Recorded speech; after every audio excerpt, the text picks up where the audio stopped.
Hey, ladies and gents, it is Dwez coming to you with the review of the Mythic Legions action figure, Okeaetos. Okeaetos debuted at PowerCon in Columbus, Ohio. He's available for pre-order directly from Horsemen at storehorsemen.com.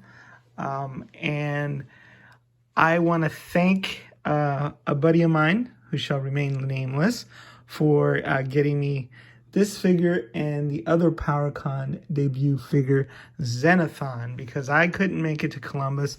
I'd been to every single PowerCon before this in California, but flying all the way across the country for that PowerCon was not in the cards for me. But thankfully, I had an in, so I knew a guy. So let's look at the Okeaetos, or Okefenokee, as I like to call him, or Okidoki. Let's look at his Mythic Legions bio. It says here, Okeaetos, devious and deadly, the enigmatic Okeaetos killer, known as Okeaetos, is a frightful tangle of bony limbs and shadowy menace. A terrifying mixture of flesh and bone, the Okeaetos are a race not often encountered in the realm of mythos, keeping mostly to unlit corners and hidden recesses. The assassin Okeaetos takes great joy in hunting down and eliminating its prey. A devout worshiper of his faction's dark god, Okeaetos hopes that his dark deeds will be rewarded upon Necronominus's return. And there's the faction symbol, Necronominus. And I know that this is sort of an homage figure to Web Store. I collected the Masters of the Universe Classics, but I don't, and I cherry picked that line quite a bit. I did not get a web store, or at least I can't find one in my collection. But I really love this guy, and it was love at first sight when I saw him. I thought it was an ingenious mix of parts. I love the vibrant colors, and, especially the multiple arms. I love figures with multiple arms. You can see from Man Spider over here, and the multi-armed Spider-Man there, that, I just enjoy figures with multiple arms. I like arachnids, I like spiders, because they're scary and they're cool. And this is a great addition to Mythos, because to me, he doesn't immediately scream Web Store. It's an homage, so it's a nod to those colors. But the fact that he isn't a big, bulky, muscly guy, and he's a spindly, multi-armed guy, makes it a lot better and a lot subtler for me, and really makes him stand out from these other homage figures. So some people calling him not Webster. I've heard the gamut on this guy. I've heard a lot of people really loving him the way I do, and I've heard other people casting shade, which I think once they have this figure in hand, and once they have Xenothon in hand, I think you're going to see people changing their tune. And the other thing that's good is, the Four Horsemen, they don't have exclusives. Although this was available at PowerCon, you can order yours. You can get as many as you want. You can create a whole army of them, a whole legion of them. And I just think just the vibrant colors, the imaginative use of parts, I love this, and I think it'll fit really well on the Legion's shelf, or alongside your homage figures. Homage figures for Masters of the Universe Classics are not amongst my favorite, but I think the display is cool when you have all those figures who are, subtly given a nod to these heroes and villains from Masters of the Universe. But on its own, I've already given it a faithful steed, which is a tarantula. And I just can't wait to incorporate him in my display, because he's not going to stick out. He's not going to stand out like some of the Motu homage figures like Unkin do on the shelf, where it's got that weird sort of Masters of the Universe orange and green. And when you put them up against other Mythic Legions, you kind of, especially among the orcs, sticks out like a sore thumb. But this guy, I think, melds right in with some of the other, kind of skeletons. Like this guy. Here's a brightly colored skeleton. Forget his name. But I think it's Clavian. A red-boned skeleton. I added a jaunty top hat for him, which wasn't part of the original series, but he's another Necronominus guy, and I can see an army of red skeletons and these blue guys with mix and match parts, looking really, really cool. I love those extra arms so much that I've gotten some more arms, quite a few extra arms from Icon Heroes, from Swoosh. Had them on sale, and I'm just like, I'm getting a whole bunch of extra arms. I don't know what I'm going to do with them, but I may adapt them so that I can have multi-armed warriors, red ones, blue ones, and a mix of red and blue. That's how much I like this new design, and I love everything about it.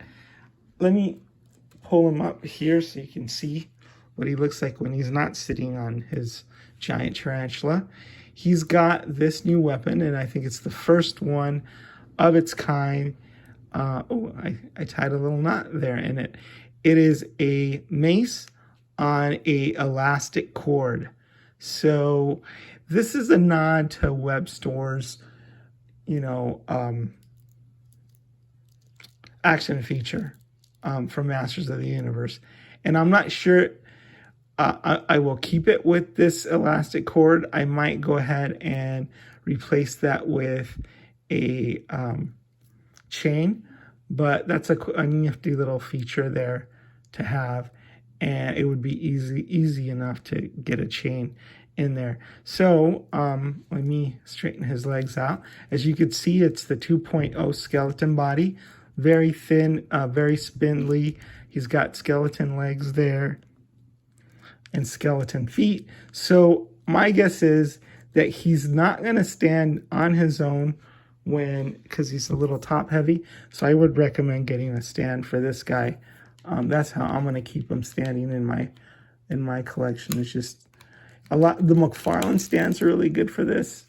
And the Four Horsemen sell bigger stands, but these I think are just as good. And normally the skeletons can stand on their own without a stand, but when you have a guy who's got skinny, spindly legs like this, and he's got extra arms that make him top heavy, then I think he's going to require some assisted standing. So I really, love the sculpt. I love the colors. I love the fact that we have this unique adapter that can be removed so that you can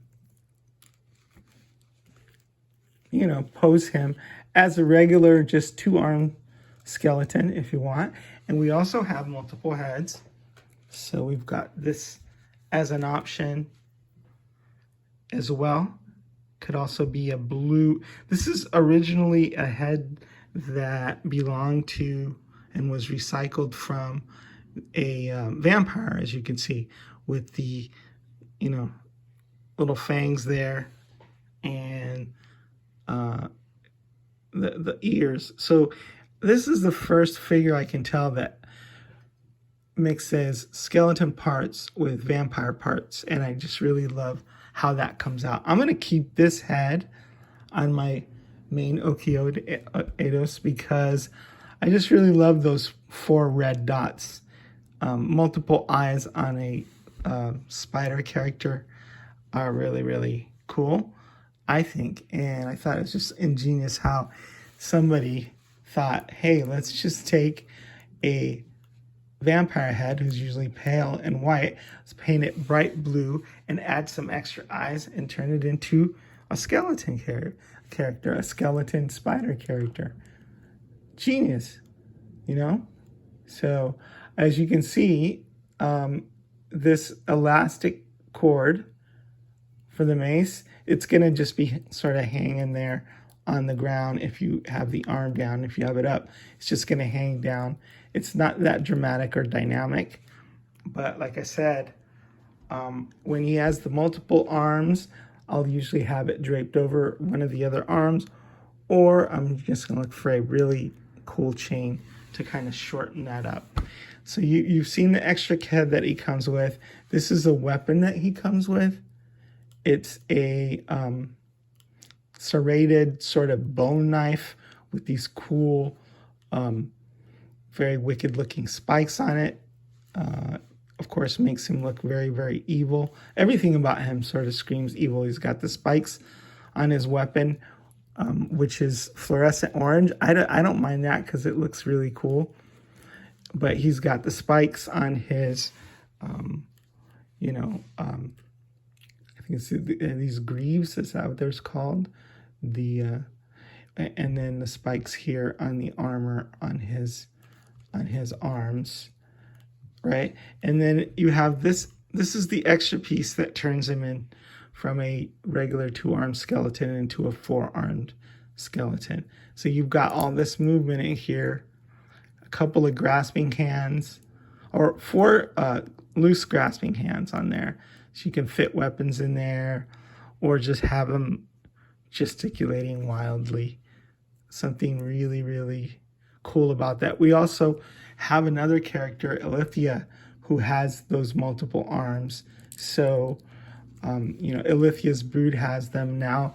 Necronominus has them. And I'd love to see extra characters with extra arms from other factions, a bunch of different colors. I'd love to see this sort of Okeaetos race, which is a new race we haven't had in Mythic Legions. I'd like to see it in red, heck, all these vibrant colors. We could have it in, bright green. We could have it in light. We could have it in light green or light blue, like a turquoise. I think a bright orange would be cool. Because spider characters like this are just, brightly colored for a reason, because you know that they're a predator and they're dangerous and you should be aware. And so I love that. I love this arachnid. And it's an excellent addition to Mythic Legions. It's an excellent addition to your Motu shelf. And this is my favorite of the two, I think. I originally thought that Xenophon was not going to impress me as much, but I'm going to do a review of him, and you'll see why I really fell in love with Xenophon the moment I saw him in package, but I sort of fell in love with this guy as soon as he was, revealed. Okeaetos, Okidoki, from Okefenoki, by whatever name you call him, I call him a cool, badass character. And especially so when he's mounted on a giant tarantula like this. I would run, wouldn't you? All right, is the Wiz signing out.